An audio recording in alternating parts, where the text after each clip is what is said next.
Hello everyone. सो आज हम लोग देखेंगे कि मैंने इस वीक में कैसा काम किया और किस साइकोलॉजी से मैंने काम किया। तो देखिए यहाँ पे मार्केट ने क्या किया। सबसे पहले देखिए यहाँ पे जो मार्केट है, ठीक है, यहाँ पे जितने भी मार्केट है यहाँ पे क्या हुआ है, सेलर लोग आए हैं। क्यों? क्योंकि यहाँ पे जितने भी सेलर है उन्होंने सेल किया है। सेल करने के बाद मार्केट ने नीचे गया है।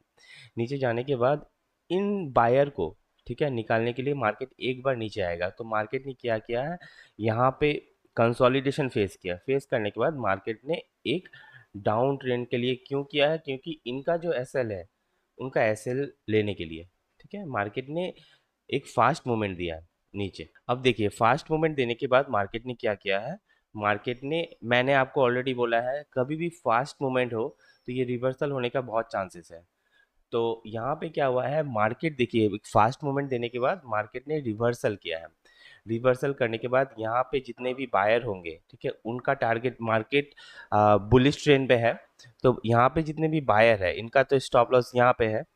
और यहाँ पे जितने भी सेलर न्यू आएंगे, मतलब जो जो फोमो पे आया होगा यहाँ पे, उन लोगों का स्टॉप लॉस यहाँ पे होगा। ठीक है।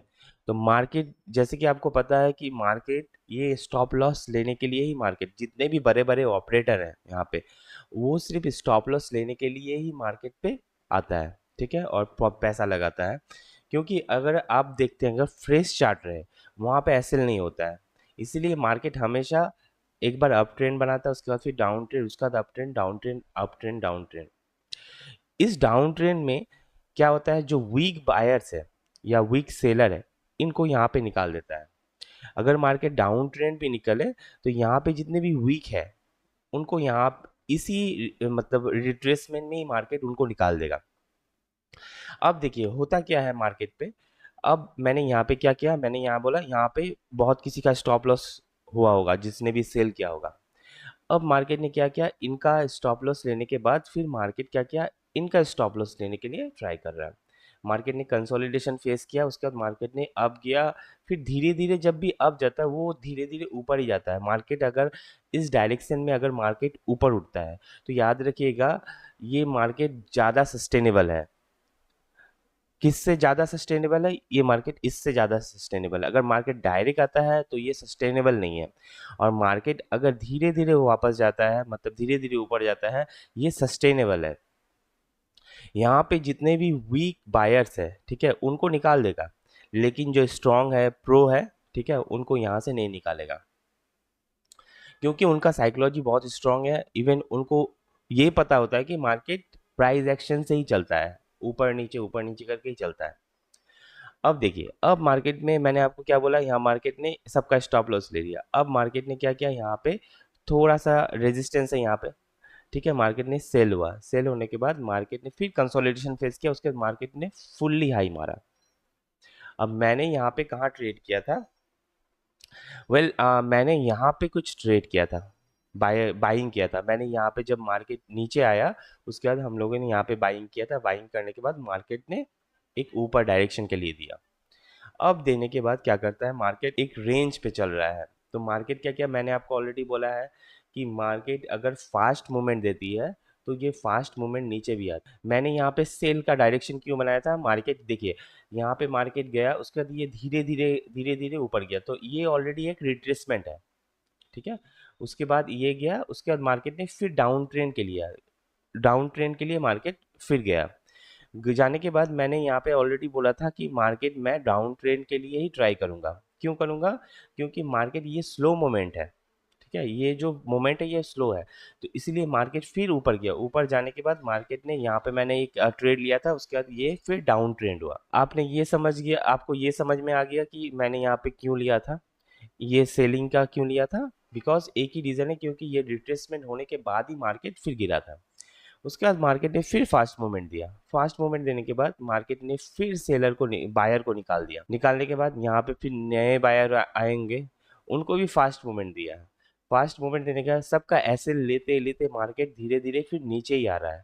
देखिए यहाँ पे भी हम लोग सेल के लिए ट्राई किए थे, यहाँ पे हम लोग सेल के लिए ट्राई किए थे, उसके बाद मार्केट फिर नीचे आया, फिर एम पैटर्न बनाया, लेकिन इनको कुछ किया नहीं, ठीक है, क्योंकि ये बहुत फास्ट मूवमेंट था। उसके बाद मार्केट यहाँ पे सपोर्ट लेके मार्केट धीरे धीरे धीरे मार्केट फिर नीचे आ गया। उसके बाद देखिए, उसके बाद क्या है, यहाँ पे जो बायर होंगे, देखिए यहाँ पे भी तो कुछ बायर होंगे। बायर हर जगह पे है, सेलर भी हर जगह पे है, बट कुछ कुछ जगह पे जहाँ पे मेजर सेलर होते हैं और कहीं कहीं मेजर बायर होते हैं। तो यहाँ पे क्या होता है, मार्केट ऊपर जाता है। मैंने आपको ऑलरेडी बोला है, अगर फास्ट मूवमेंट रहा तो ये फास्ट नीचे भी आता है, ठीक है। यहाँ पे क्या किया था मैंने, यहाँ पे भी हम लोग कुछ बाइंग किए थे, ठीक है, क्योंकि 200 एक मेजर सपोर्ट था, मेजर सपोर्ट है एक्चुअली में। मार्केट क्या किया, इसी जोन पे मार्केट घूमने लगा। मार्केट मार्केट ने, मैंने आपको बोला था, मार्केट अगर फास्ट ये रिट्रेसमेंट करके उसका धीरे धीरे मार्केट ऊपर गया, फिर मार्केट ने क्या किया है, यहाँ पे फिर सेलिंग ऑफ हो गया। अब देखिए, अब मार्केट में हो क्या रहा है, मार्केट पे यहाँ पे बायर भी होंगे, सेलर भी होंगे, दोनों होंगे। तो यहाँ पे क्या होता है, मार्केट पे यहाँ पे तो सेलर, ये सेलर जो है ये थोड़ा सस्टेनेबल है। क्यों सस्टेनेबल है, क्योंकि ये धीरे धीरे मार्केट आया है, ठीक है, ये प्राइस एक्शन बनाते बनाते मार्केट आया है। अब अगर ये मार्केट 400 के 52,400 के ऊपर गया तो मार्केट सस्टेनेबल है, ठीक है, बट ये सस्टेनेबल कहाँ है, मार्केट हो सकता है यहाँ के लिए एक स्टॉप लॉस ले, ठीक है, यहाँ पे जितने भी सेलर होंगे उनका स्टॉप लॉस के लिए एक बार ट्राई कर सकता है। लेकिन मार्केट अभी धीरे धीरे जा रहा है, धीरे धीरे जाने के बाद मार्केट अगर इस जोन को ब्रेक करता है, क्योंकि ये रेजिस्टेंस बहुत बार टच कर चुका है, ये जो सपोर्ट है, सॉरी ये जो सपोर्ट है, ये सपोर्ट ऑलरेडी बहुत बार टेस्ट किया है, टेस्ट, ये जो रेजिस्टेंस है ये भी बहुत बार टच हुआ है, ये ऑलरेडी ये दोनों वीक हो चुका है, 157 और 52,600, ठीक है, ये दोनों बहुत वीक हो चुका है, ये रेजिस्टेंस भी ब्रेक वीक हो चुका है और ये भी सपोर्ट ब्रेक हो चुका है। अब आपको काम कैसे करना है, अब मैं नेक्स्ट के लिए मैं क्या करूँगा, यहाँ पे सेलर आएंगे, ठीक है, यहाँ पे सेलर आएंगे, तो मैं यहाँ ट्राई करूँगा कि मार्केट ये धीरे धीरे जाके उसका मार्केट एक बार भी ब्रेक करता है तब भी मैं यहाँ एंट्री कर लूँगा। क्यों करूँगा, बिकॉज ये बहुत दिनों से एक ही जगह पे कंसोलिडेशन कर रहा है, ये भी वीक हो चुका। अगर मार्केट गैप अप हुआ, उसके बाद मार्केट ने अगर कंसोलिडेशन किया, तो मार्केट एक बार एसएल लेने के लिए, इनका भी एसएल लेने के लिए जाएगा और इनका भी एसएल लेने के लिए जाएगा मार्केट। अब यहाँ पे क्या होगा, यहाँ पे भी कुछ एसएल लेने के लिए, ये 52,000 एक राउंड लेवल है, इनका यहाँ पे भी बहुत सारे बायर बैठे होंगे, उनको निकालने के लिए, क्योंकि ये पास में है, बहुत ज़्यादा पास में ये वाला है, तो ये वाला ज़्यादा एक्यूरेट होगा ट्रेड। ये उतना भी एक्यूरेट नहीं होगा, ऐसे नहीं बोल सकते हैं, मार्केट कुछ भी कर सकता है, लेकिन ये वाला बहुत ज़्यादा एक्यूरेट है। अगर मार्केट मुझे गैप अप भी मिलता है या फिर मुझे यहाँ पे फ्लैट भी मिलता है, तो मैं यहाँ सेलिंग के लिए ही ट्राई करूँगा, क्योंकि ये 52,000 बहुत लेवल पे सामने है और इनका ऐसे लेने के लिए एक बार मार्केट ट्राई करेगा, ठीक है। ये बात समझ में आ गया आप लोगों को। तो सबसे पहला बात क्या है, मार्केट पे याद रखिएगा, मार्केट पे पहला बात है, रिस्क को मैनेज कीजिएगा, ठीक है। रिस्क मैनेजमेंट जो बोला था ना, जैसे कि आपके पास मान लेते हैं 1 लाख रुपीज़ है, तो आप ट्राई कीजिए कि सिर्फ 10,000 से ही करने के लिए, 10,000 से कीजिए।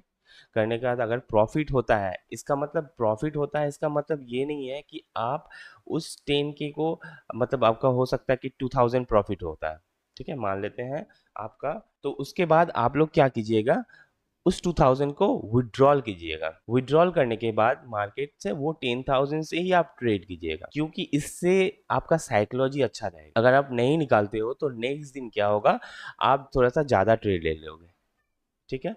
ये हुआ पहला। सेकेंड क्या होता है, ये होता है पोजीशन साइजिंग। ये ऑलरेडी आप डिसाइड कर लीजिए कि आप पोजीशन कितने, एक लॉट से काम करोगे, 2 लॉट से काम करोगे। ये सबसे ज़्यादा इम्पॉर्टेंट है कि आप पोजीशन साइजिंग जितना अच्छा रखते हो उतना आपका रिस्क मैनेजमेंट अच्छा होता है। तो रिस्क को मैनेज करना सीखिए और पोजीशन साइजिंग को जितना कम से कम रखिए एज ए बिगिनर। उसके बाद आप बाद में जब आप ट्रेंड हो जाओगे उतने भी आप लॉट ले सकते हो, ये आपके ऊपर है। उसके बाद थर्ड पे क्या होता है, अपने लॉस को जल्दी काटना सीख। जितना जल्दी आप लॉस को कट कर सकते हैं उतना ही ज़्यादा आपके लिए अच्छा है। आप देखोगे कि मार्केट में जैसे मैं बहुत छोटा छोटा स्टॉप लॉस लगाता हूँ, लेकिन मेरा टारगेट थोड़ा बड़ा रहता है हमेशा, क्यों रहता है? क्योंकि देखिए मान लेते हैं मेरा स्टॉप लॉस 500 पे मैं निकल जाता हूँ, ठीक है, मान लेते हैं कि 500 पे मैं निकल जाता हूँ, तो ये जो 500 है, बट मैं जब लूंगा ना टारगेट, तब मैं 1000 का ही टारगेट लूंगा। तो गलती मेरा क्या हुआ था इस वीक में, एक गलती हुआ है यहाँ पे कि मार्केट मैंने यहाँ पे तो सेलिंग किया था, लेकिन मैं यहाँ पे कॉन्फिडेंट नहीं मिल रहा था, ठीक है, जिसके कारण मैं यहाँ से निकल गया था। उसके बाद मार्केट ने एक अच्छा मूव दिया, लेकिन यहाँ पे मुझे कॉन्फिडेंट नहीं मिल रहा था, क्योंकि यहाँ पे भी तो कुछ बायर होंगे, ठीक है, यहाँ पे कुछ रेजिस्टेंस ले रहा है, यहाँ पे रेजिस्टेंस ले रहा है, यहाँ पे रेजिस्टेंस ले रहा है, बट मतलब आपका अगर कॉन्फिडेंट रहा और आप एनालिसिस आपका परफेक्ट रहता है, तो आप हमेशा ट्राई कीजिए कि मैं अगर यहाँ तक टारगेट लेना चाहता हूँ तो आप यहाँ तक टारगेट लीजिए। इससे क्या होगा, आपका कॉन्फिडेंस बूस्ट होते रहेगा धीरे धीरे। तो हमेशा याद रखिए, अगर आप एनालिसिस कर रहे हैं कि मुझे यहाँ सेल करना है, टारगेट यहाँ बुक करना है, तो ये बहुत अच्छा है, आप यहाँ तक के लिए ट्राई कीजिए। तब इससे क्या होगा, इससे होगा कि आपका 2-3 डेज एटलीस्ट आपका स्टॉप लॉस जो होगा वो आपके पास रहेगा ऑलरेडी। जैसे मान लेते हैं कि आपका स्टॉप लॉस 500 है हर एवरी डे, एक दिन आपने प्रॉफिट कर लिया 1500, तो आपका ये 3 डेज आपका स्टॉप लॉस के लिए रेडी हो गया। तो आप अगर 3 डेज भी लॉस करते हो तो आपको आपका कैपिटल से कुछ नहीं जाएगा। इसलिए मैं हमेशा बोलता हूँ रिस्क को मैनेज कीजिए और रिस्क रिवॉर्ड को थोड़ा सा आपको इंक्रीज करना चाहिए, जिससे क्या होगा, आपका कॉन्फिडेंस भी बूस्ट होगा और आपका एसएल के लिए एटलीस्ट 2-3 डेज या 5 डेज के लिए आपका वो हमेशा रिजर्व रहे। तो मान लेते हैं कि अगर आपका एनालिसिस अगर परफेक्ट रहा तो आप हमेशा क्या करोगे, मार्केट में आप जब भी एंट्री करोगे आप कॉन्फिडेंट रहोगे, राइट? तो इसीलिए आप जो एनालिसिस करते हो उस पे स्टिक रहना ट्राई कीजिए, दूसरे के ओपिनियन मत सुनिए। अगर आप ओपिनियन सुनते हो तो आप पीछे चले जाओगे। तो अपने आपका खुद का एक एनालिसिस होता है कि हाँ, यहाँ पे एक ट्रेड लाइन ब्रेक हो रहा है, उसके बाद मैं यहाँ पे ले रहा हूँ। देखिए इस दुनिया में हर आदमी का साइकोलॉजी अलग अलग है, और जैसे कि आपको पता है कि मार्केट पे 80% या 90% ट्रेडर फेल होता है। क्यों फेल होता है? हो सकता है उनके पास कम कैपिटल हो, वो नॉलेज नहीं हो, वो बिग लॉसेस लेता है। बिग लॉसेस सबसे ज़्यादा इंपॉर्टेंट है मार्केट पे। अगर आप बिग लॉस लेते हो, अगर आपका प्रॉफिट है 500 और आप लेते हो बिग लॉसेस 5000 का, ठीक है, तो इससे क्या होगा, आपका कैपिटल भी जाएगा प्लस आपका कॉन्फिडेंट भी लूज होगा। इसीलिए मैं हमेशा बोलता हूँ अपने पोजीशन साइजिंग को एकदम कम से कम रखिए और अपने रिस्क को बहुत कम से कम रखिए, जिससे आपका कॉन्फिडेंस जब बूस्ट होगा ना, उसके बाद आपको, अगर आप लॉस मेकिंग ट्रेडर है तो आपका क्या होगा, धीरे धीरे कॉन्फिडेंट लूज होते रहेगा। तो इसीलिए आप अगर अपने साइज को मैटर कीजिएगा, अपने रिस्क को मैनेज कीजिएगा, तो ये आपके लिए 1 मंथ का जो प्रॉफिट होगा, ये कॉन्फिडेंट ही आपको पैसा देगा। याद रखिएगा, अगर कोई भी चीज़ अगर आप उसमें 2 इयर्स और 3 इयर्स दे दिए, तो आप उसमें ऑलरेडी एक बहुत ज़्यादा कॉन्फिडेंट प्लस आपने मास्टरी कर लिया है, ठीक है। और उनको लिखना ट्राई कीजिए पहले। सबसे पहला बात है, अगर आप ट्रेडिंग जनरल यूज़ नहीं करते हो तो आपका जो प्रॉब्लम है वो कभी सॉल्व नहीं होगा। आप जो भी ट्रेड करते हो उसे लिखना सीखिए पहले, राइटिंग राइटिंग, ठीक है। अगर लिखते हो तो आपको दिखेगा, और वो जो दिखेगा तभी आपका इम्प्रूव होगा। तो आप हमेशा याद कीजिए, याद रखिएगा कि अगर मार्केट पे आपने ट्रेड किया है, आपने क्यों लिया है, ये अगर आपने रीज़न लिख दिया तो आपका 100% आप प्रॉफिटेबल होगे, ठीक है। और उसके बाद अगर मार्केट पे आप, सबसे पहला बात है, अगर मार्केट पे आप आए हो तो ये फाइनल फाइनल बात है, मैं आपको ये फाइनल, मैं ये सीज़न बड़ा नहीं करना चाहता हूँ। मैं एक छोटा सा बोलना चाहता हूँ कि मार्केट पे आप, सबसे पहला स्टेप होता है रिस्क मैनेजमेंट, सेकंड क्या होता है पोजीशन साइजिंग, उसके बाद थर्ड क्या होता है आपका सेटअप। सेटअप होने के बाद ही आप एंट्री कीजिए, नहीं तो नहीं कीजिए। उसके बाद फोर्थ क्या होता है, आप जनरल लिखिए। जनरल अगर आप नहीं लिखते हो तो आपको प्रॉब्लम है, ठीक है। अगर जनरल अगर आप नहीं लिख रहे हो तो आपका कॉन्फिडेंट नहीं आएगा। फिफ्थ नंबर क्या है, आप अगर कोई भी सेटअप पे यूज़ कर रहे हो, उस सेटअप पे आप एनालिसिस करके टिके रहो, ठीक है। अगर आप रिस्क मैनेजमेंट और पोजीशन साइजिंग रहते हो तो आपको डर कभी नहीं लगेगा। ये जो फियर है ना, ये कभी नहीं लगेगा अगर आपका रिस्क मैनेजमेंट और पोजीशन साइजिंग परफेक्ट हो। तो याद रखिएगा, ये कुछ स्टेप्स है जो आपको कॉन्फिडेंट देगा, प्लस आपकी ट्रेडिंग स्किल को धीरे धीरे धीरे इम्प्रूव करेगा। ठीक है, मार्केट धीरे धीरे चेंज हो रहा है, तो आपके चेंज के साथ अगर आप कोई गलती करते हो, मान लेते हैं कि यहाँ पे मैंने यहाँ पे गलती किया, हो सकता है मैंने कभी कभी ओवर ट्रेडिंग भी किया, कुछ कुछ ओवर ट्रेडिंग किया है, लेकिन याद रखिएगा वो जो ओवर ट्रेडिंग होता है ना, वो होता है मेरे प्रॉफिट के पैसे से ही मेरा ओवर ट्रेडिंग होता है। मतलब मान लेते हैं मेरे पास 1000 रुपीज़ है, लेकिन मैं यहाँ पे रिस्क ले सकता हूँ 500 का, तो मैं 500 का रिस्क लेके उसके बाद ही मैं यहाँ पे रिस्क लेता हूँ कोई भी ट्रेड।